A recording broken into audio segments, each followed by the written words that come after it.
Hello everyone and welcome back to my channel dito sa Seryosong Usapan with Kuya Jun. Ang ating pag-uusapan nun sa ngayon ay itong bago lang na ginawang eksena nitong si VP Sara dito sa pagpunta niya sa House of Representative Building at inokupahan niya yung opisina ng kanyang kapatid na si Pulong Duterte at sinaway niya, nilabag niya ang protocol or guidelines ng naturang building at ating pakinggan ang mga pinagsasabi niya. Doon pa siya gumawa ng press con sa mga DD sheet, mga DDS. At yun. At hindi ko nga maubos maisip kung ito ba ay may kahihiyan pa sa katawan dahil pinagmumura pa niya ang ating presidente at ang First Lady dito sa ginawa niyang press con na ito. At ayun, atin munang panoorin at kayo na rin ang magbigay ng inyong opinion sa kabila ng ating hihimayin kung sa ginawa niyang ito ay ano ba ang ating magiging reaksyon at opinion. That is something that civil service should think about. May mga opisina ng gobyerno, 4 na araw lang pumapasok. Yung iba, 5 araw pumapasok. Nandyan sa daan, sa init, sa ulan, nandun sa bundok, naglalakad, tumatawid ng mga sapa, Monday to Friday, mga government employees, and then we have a House of Representatives, Monday to Thursday lang ang trabaho.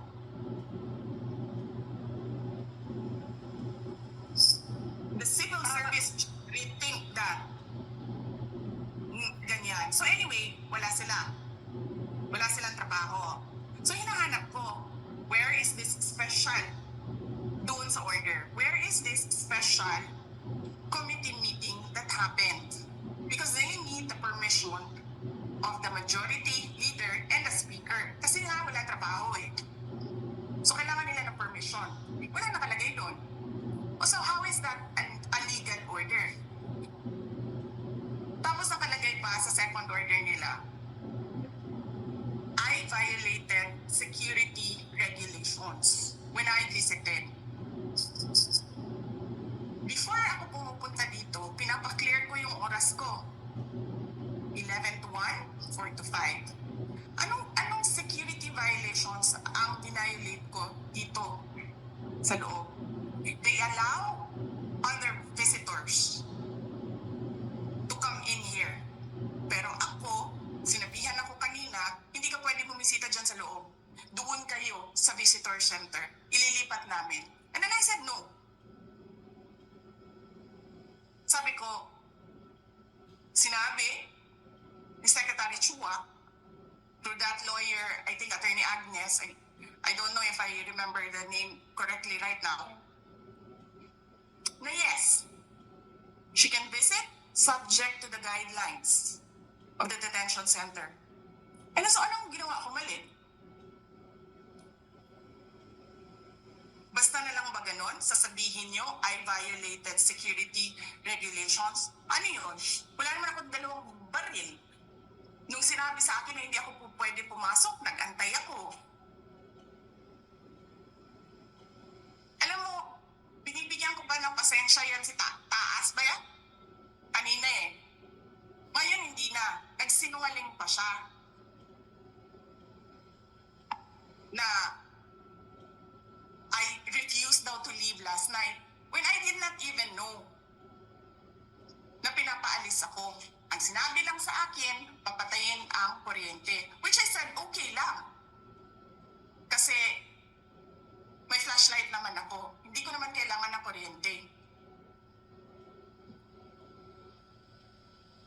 Tapos kanina, sa media, pinapalabas nila na I locked myself doon sa kwarto. Of course, nag-lock ako kasi natutulog na ako.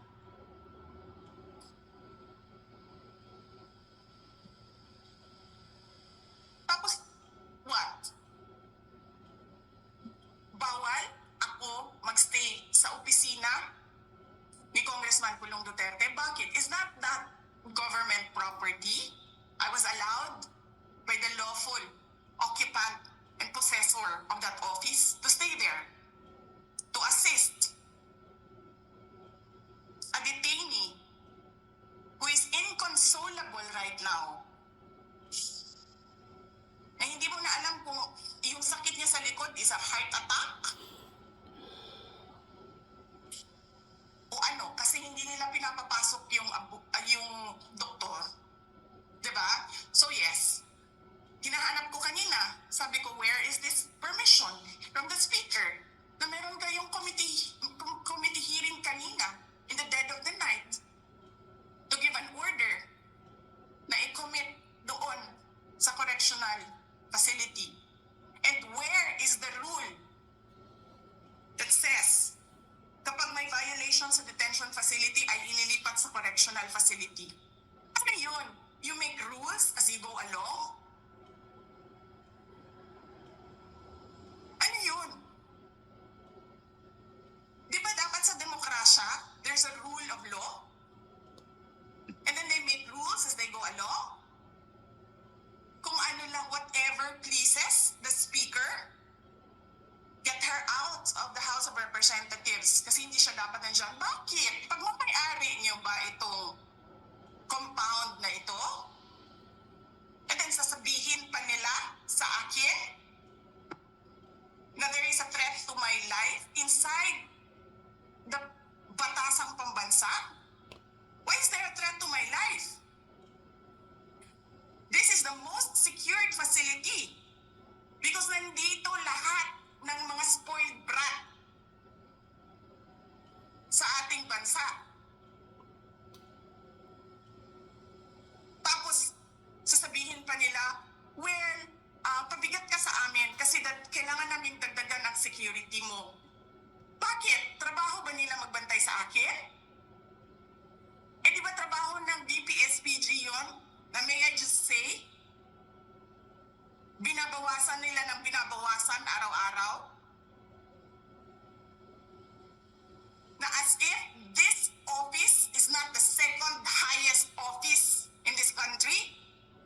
And only because umalis ako sa administration? Kailan ba nagsimula yung atake nila? Alalahanin nyo. Di ba? After ako nag-resign sa DepEd? Kailan ba nagsimula yung pambabastos nila? Last year. After that meeting with the Makabayan Bloc and Martin Romualdez. They started destroying my name, pummeling me in the media with a multi-million PR campaign. Pinastos pa nila ako ng mga pagsisinungaling nila na kesyo taksil, kesyo korap, abusado.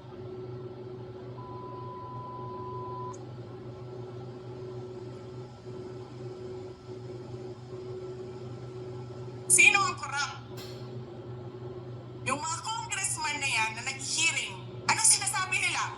Pagkatapos, pag na-off na ang mic, pag wala ng media,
as concerned. This is a campaign promise. 20 pesos na kilo ng bigas. And so, I really sat down and talked to a businessman. Sabi ko, sabihin mo sa akin kung magagawa ba yung 20 pesos. Sabi niya, hindi. Napaka-imposibleng gawin yan. Because more than 20 pesos ang cost. Paano ka magbenta ng palugi? So tinanong ko, nagsinungaling ba siya nung sinabi niya? And then he said outright, yes. It's either he did not know what he was talking about, but so incompetent, or he was lying through his teeth to get the votes of people.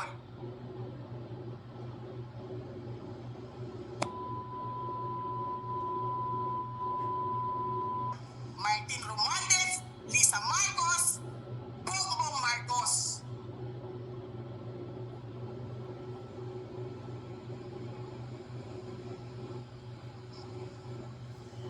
Initit-tit niyo Okay, yun ho. yung mga tao ko Medyo dyan sa envelope na yan. kinat lang yung yung pagmumura. Pero talagang minura niya ang ating presidente na si PBBM kasama si First Lady Lisa at saka si Romualdez. Saan kayo nakakita ng isang vice president na ganyan yung kanyang pag-ugali at ganyan yung kanyang pagkabastos? Nakaka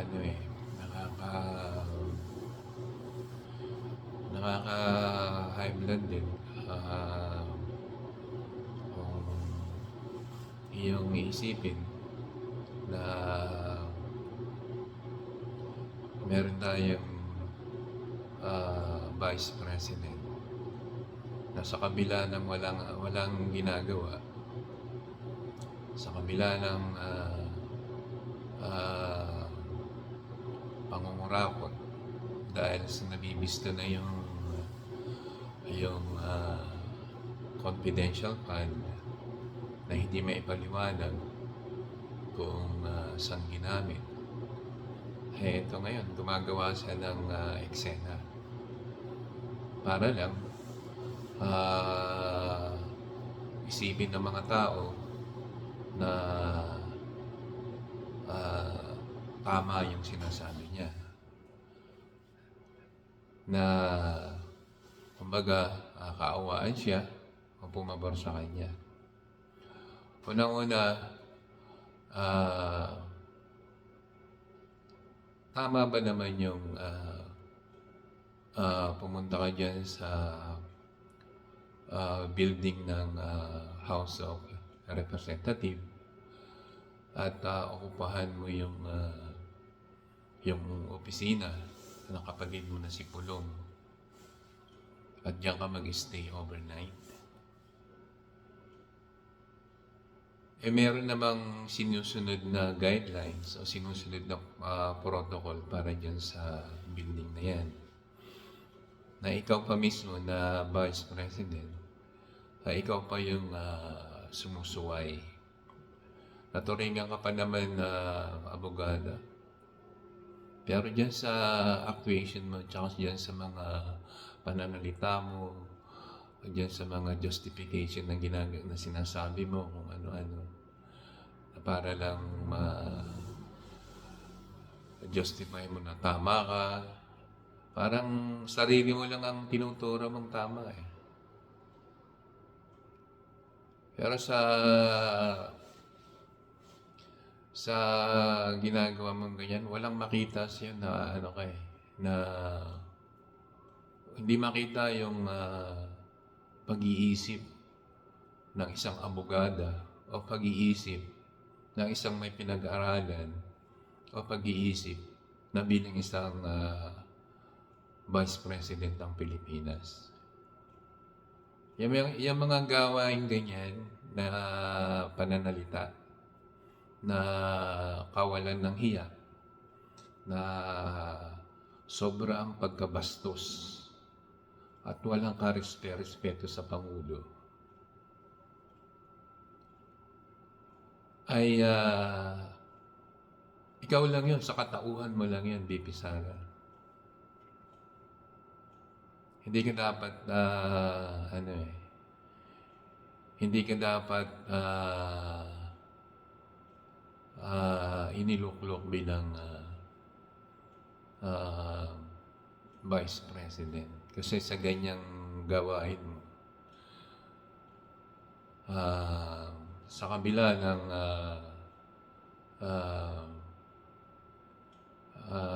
ginawa nyo sa iyong pamumuno dyan sa bilang Vice President at saka naging DepEd Secretary ka.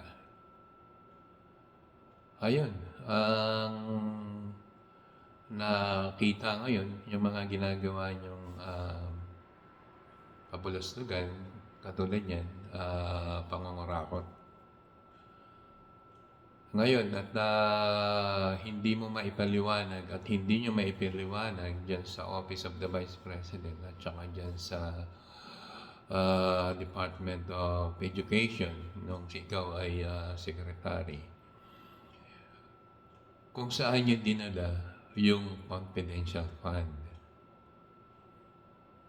na hindi nyo maipaliwanag kung saan nyo ginamit. Gumawa kayo na kung ano-anong dahilan na pinaggamitan. Ngayon, hinihinga kayo ng pruweba kung ano yung pinaggamitan nyo ng confidential fund na yan. Wala kayong maipaliwanag. Yung mga tauhan mo, nagtuturoan, sinasabing wala silang alam. Ngayon, andyan ka naman. At pinapalabas mo ngayon na ang korap ay itong si Romualdez. At ngayon, sinasabi mo na walang alam ang ating presidente na si PBBM. Ang ibig mong sabihin, mas maalam ka ba? Ang ibig mong sabihin, ikaw ba dapat yung presidente? Diyan lang sa pananalita mo Diyan lang sa simpleng bagay na hindi maabot ng utak mo. Tulad yan, pinagbabawalan ka dyan na mag-stay dyan sa House of Representative, dyan sa office ng kapatid mo, dahil meron naman silang guidelines, meron silang protocol na sinusunod dyan. Pero ikaw, hindi ka sumusunod. Ang ano mo kasi, Vice President ka kasi, yun ang ano mo dyan Parang ang taas ng tingin mo sa sarili mo, kumbaga. At di mo nakikita, dyan sa ginagawa mo, ay parang hinihikayat mo na yung mga tao na magkaroon ng kaguluhan. Kaya yun ang sinasabi nila na concern sila sa iyo. Pero hindi mo makuha yun Hindi mo makuha na sinasabi nila na yung concern sila sa iyo kung mag-stay ka dyan overnight. Ay hindi mo yun makuha. Iba yung katwiran mo Kaya yan ba ang sinasabi mo na dapat na kung makapuna ka, na sinasabi mo na merong tayong presidente na walang alam. Ang lakas ng loob mo magsabi ng ganyan eh. Hindi mo ba natingnan yung sarili mo? Ano bang alam mo? At anong nagawa mo? Bilang Vice President. At anong nagawa mo bilang DepEd Secretary? Wala ka namang nagawa. Kaya na nga, lumalabas yung pangungurakot nyo eh, di ba? Diyan sa confidential fund na yan. Ngayon, nagwawala ka. Para nga naman, yung ma-twist or mapaling sa iyo yung topic, kumbaga. At dun sa confidential fund na pinag-uusapan ngayon dyan sa lower house, ay para mawala na. Kaya gumawa ka ngayon ng eksena. Parang ganun yan eh. Gumawa ka ng kabulastugan. Gumawa ka ng kawalangyaan. Gumawa ka ng kabastusan. Yun lang naman ang ano yan eh. Yun ang nakikita ko dahil kung tutusin bilang Vice President, hindi naman dapat ganyan ang ano eh. Ang pag-uugali ng isang Vice President, lalong-lalo at babae ka pa. Kaya ipinakita mo kung gaano ka kabastos at kung gaano ka kawala ng respeto sa batas. Dapat nga ikaw yung maging simbolo sana na sumusunod sa batas. Pero hindi eh. Ikaw yung pinapakita mo na sumusuway sa batas. Tapos sasabihin mo, ang presidente walang alam. Ikaw ba? Ano bang alam mo? O siya, yun lang ating napag-usapan sa ngayon. At yun,